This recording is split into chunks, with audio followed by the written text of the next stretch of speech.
election in Georgia, and the candidates and their party's biggest names are working I love Jesse Ventura, brother. Voters to punch their ticket to Washington. Our country is depending on you. The power is literally in your hands. More than 3 million people in Georgia have already cast ballots in early voting that took place in December, 1 million more than the total turnout for the last runoff in 2008. The choice is between Republican incumbents Senator Kelly Loeffler and David Perdue and Democratic hopefuls John Ossoff and Raphael Warnock. The war for the majority of the Senate comes down to Georgia this year, and we need you, all of us, to stand in that breach. It looks like y'all ready for an election. Looks like y'all ready to make history. 5 calls or texts a day about voting will keep the liberals away. It is time to vote like we have never voted before, Georgia. Each of them has been trying desperately to get their voters to show up at the polls for a second time.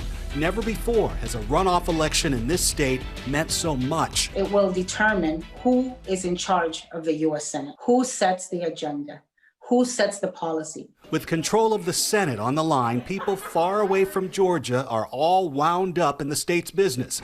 From the White House, We're going to fight like hell, I'll tell you right now.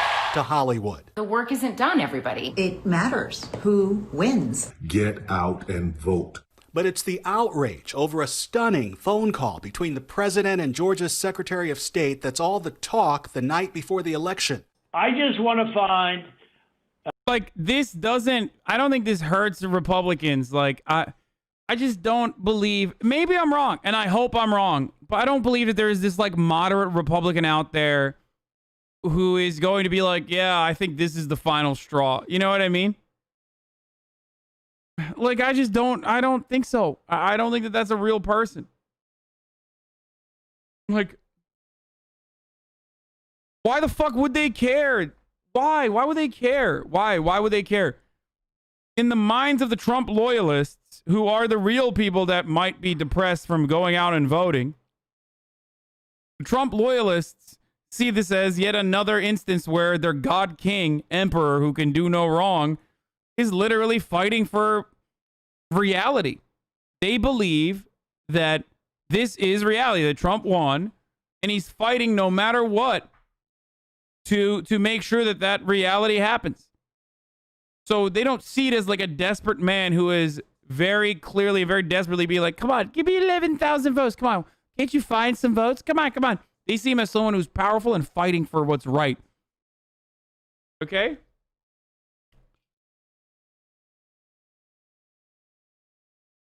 They don't see it. Like, they're brainwashed. They're delusional. They're crazy.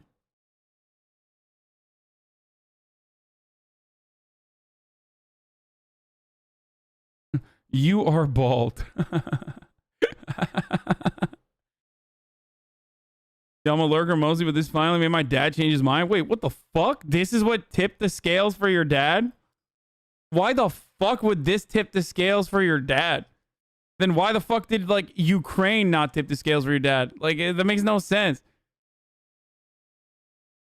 11,780 votes. You hear the president repeatedly asking Brad Raffensperger to give him more votes than Biden's 11,779 vote lead in Georgia in the hour-long call. Look, Brad, I have to find 12,000 votes, and I have them times a lot. So what are we going to do here, folks? I only need 11,000 votes. Fellas, I need 11,000 votes. Fellas, come on. Give me 11,000 votes. Come on. Yeah, mom's back, and she made me some mujver, which is like a salty pancake. I don't know how to describe it. Very good, though. Anna, what would you say mujver is in English? Anne. Mujver'in İngilizcesi ne? It's like a zucchini pancake. Give me a break. And I'm not looking to blame anybody. I'm just saying that, under new counts and under new views of the election results, we won the election. But Raffensperger, who's seen threats to his life over all of this, said no way. And there's nothing wrong with saying that, that you've recalculated. Well, Mr. President, the challenge that you have is the data you have is wrong. You should want to have an accurate election. And you're a Republican. We believe that we do have an accurate election. The Georgia Secretary of State continued to reject the president's wild claims of election fraud on Good Morning America. Well, did you consider it a lawful request when the president asked you to find the votes? I'm not a lawyer. All I know is that we're going to follow the law, follow the process. Truth matters, and we've been fighting these rumors for the last 2 months. There are many who believe that it is no accident that President Trump has focused many of his claims of fraud on Fulton County, the largest in the state. It isn't just a blue county, it's also a largely black county, and the president is being accused of trying to overturn the minority vote.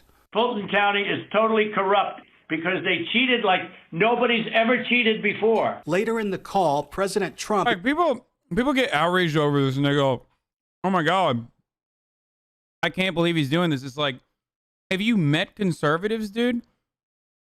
Like, American elections have literally, since its beginning, have revolved around calculating how many black people or what percentage of the black vote should matter. Okay? From the 3/5 rule all the way to the civil rights movement and it just every part of American history has always revolved around conservatives literally trying to find a way to be like, no, we should just like make sure that black people are not counted at all. Kind of a big deal. So what Donald Trump is doing here is just basically the same exact shit where he's like, come on, the black people are voting. They're cheating. We gotta purge that. Stop it. We gotta stop it. Also, it's top of the hour every hour. 60-second ad break. And I gotta go up again as I made a promise to myself and the stream that I stretch a little bit at the top of every hour for like 10 minutes. So if you'd like to no longer see the ads, all you can do is subscribe or use an ad blocker. Here's the ad. Even suggests that by refusing to hand the president the November election, Raffensperger was hurting the chances of Republicans running in the runoff. And because of what you've done to the president, a lot of people aren't going out to vote. You would be respected, really respected, if this thing could be straightened out before the election. You have a big election coming up on Tuesday. What's happening in Georgia is a perfect storm. It is a telenovela in the making. It's got to be confusing for Republican Georgia voters to hear that the elections in Georgia are not trustworthy and are fraudulent and have been manipulated. And then wonder, ask themselves, well, then why should I bother to go out and vote? Tonight, President Trump is still holding on to his false claims of fraud. I do legitimately believe that this is like wishful thinking. I'm sorry.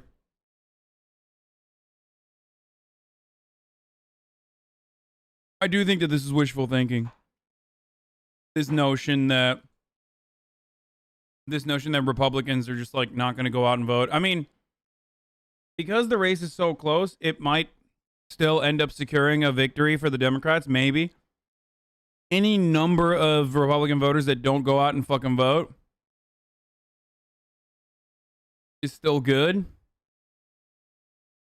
What? Hasan Peckerhead, go fuck yourself, dude. You don't know shit. Go back overseas, commie. What? What the fuck is going on? Why is everyone lost their minds in my fucking chat today? And still talking poorly about state officials who are literally speaking truth to power. There's no way we lost Georgia. There's no way. But I'm going to be here in a year and a half, and I'm going to be campaigning against your governor and your crazy Secretary of State. That I can tell you. I mean, we are a party of law and order. Georgia's Lieutenant Governor Jeff Duncan, who's both a Republican and a Trump supporter, says he wishes someone at the White House could have kept the president from making that phone call right before the election. What do you think about the possibility of folks looking into whether or not the president broke a law with that phone call? I'm not a lawyer, so I'm going to let the lawyers go figure that out, but I am qualified to tell you that that was an inappropriate phone call. The longer that we try to use the excuse of voter fraud and misinformation to be the reason why we lost this presidential election, the longer it's going to take. Like, again, wild that they're like acting like Republicans don't routinely lie about election integrity in an effort to justify voter suppression, which is basically what they've done. And part of the reason why Donald Trump is upset, by the way, you have colorized users without color set gray names enabled in Chatterino. So gray names are assigned a color. Oh, no. For us to build our next platform. Duncan is part of a group of Republicans who run this state and will tell you to your face that Joe Biden won the election here and that saying so is what's right. This is all about trust. I've got to look in the mirror, but more importantly, I've got to look at my 3 boys in the face. I spend all day trying to tell them to do the right thing. Always do the right thing. I can't imagine walking in that house. Bro, you're literally a Trump supporter, dude. Like, what do you mean look at your boys in the face and do the right thing? There's like 700 things that Donald Trump did that you still supported him and you voted for him in the 2020 election. Like, you're still a piece of shit. I don't know where this is coming from, where people are like, oh, well, I guess like they're doing the right thing now. It's like, bitch, what do you mean they're doing the right thing now? Like, it's nuts. One night and telling them, yeah, I know I couldn't do the right thing today because the president was leaning on me. The 45-year-old says he's confident his 2 candidates can win despite the drama from Pennsylvania Avenue. I can't think of a single scenario where that phone call for 62 plus minutes made any sort of difference in getting David Perdue and Kelly Loeffler reelected. But hopefully there's enough Republicans that hang on tomorrow to show up and vote them in and represent our values.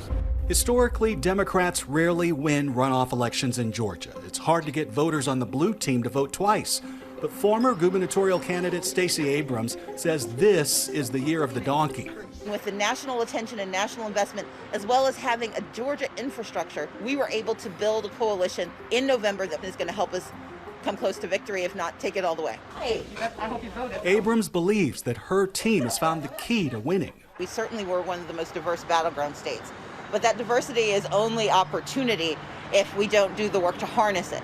We were able to bring together a Latino population whose voting presence increased by 72% over 2016. For Asian American Pacific Islanders, it was a 91% increase. For African Americans, it was a 20% increase. Did you vote in the election? Oh, yes. It's a population shift that isn't lost on Andrew Yang. This Democrat who ran for president moved his family to Georgia at the end of last year to help get out the vote in minority communities. The Asian American community is the fastest growing non-white community in Georgia, but also the entire country. So it would be no exaggeration to... There you go, Yang Gang. Pog! Pog! It's Andrew Yang! Pog! He's going to be the next president. Pog! Say that Asian Americans are now the swing vote in swing states like Georgia. Are you ready to vote on January 5th? Of course, yeah. Yang spent a month knocking doors and holding rallies around the state for Ossoff and Warnock with other popular Democrats like Martin Luther King III. I grew up the son of immigrants, and my parents did not discuss American politics in the home. And I have a feeling that many Asian Americans are growing up the same way I did.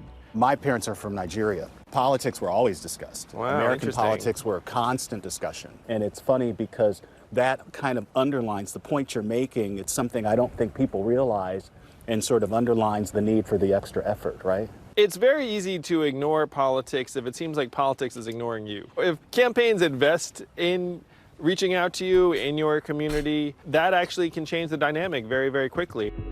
On the other side, last month, newly elected Republican Congresswomen Michelle Steele and Young Kim, both Korean American, were in Georgia reaching out to voters for Senators Loeffler and Perdue. Activating Asian Americans to participate in our political process and vote is something that's long overdue.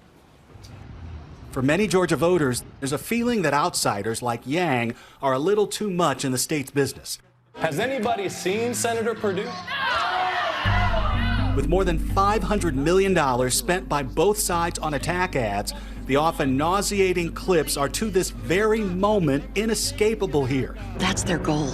Total radical control. On television, on the radio, on every phone in the state.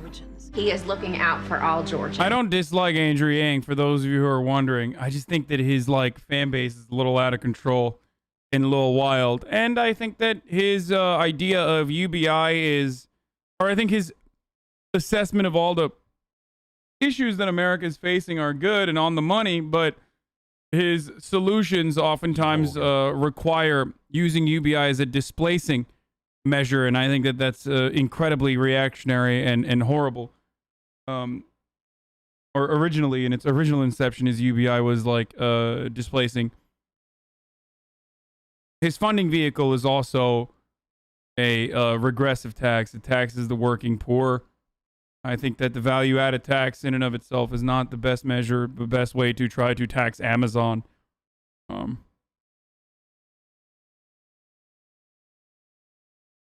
It replaces welfare when it should be added on top of welfare. It also triggers the fuck out of Andrew Yang fans when I say all this stuff, and people get mad at me. I do think that he has overall good intentions, though.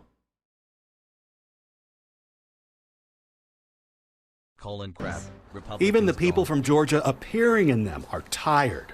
I'm in a David Perdue ad myself. I'll be looking forward not to seeing myself on television on January 6th. 49-year-old Marcy McCarthy only joined the Republican Party in 2015 after Trump announced his run. Donald J. Trump talked about making America great again, and I have the same belief overall. She says she still stands with the president and supports the Republican candidates. I actually have never lost confidence in President Trump. On the contrary, I'm really impressed that he's fighting to save our country by restoring the integrity in our elections. She is one of the many Americans who believe the election was stolen from the president, but she also thinks it's important to vote to make sure Republicans can stop Democrats in Washington. By staying home, you're essentially giving Democrats a win, and you're going to end up voting for John Ossoff and Raphael Warnock if you stay home. There's a lot of healing that people are hoping comes after the votes are counted and the winners are declared in Georgia, and many people here will be quite happy to watch the spotlight leave. Even through this process that's been difficult, I'm proud to be a Georgian. I'm proud of our effort at this point and really put the 11 million Georgians first and not any sort of personalities or not any sort of personal agendas. We're proud to be Georgians, and we're going to continue to be proud to be Georgians all the way through the finish line tomorrow. It's your Republican. You have nothing to be proud of. I wanted to ask you,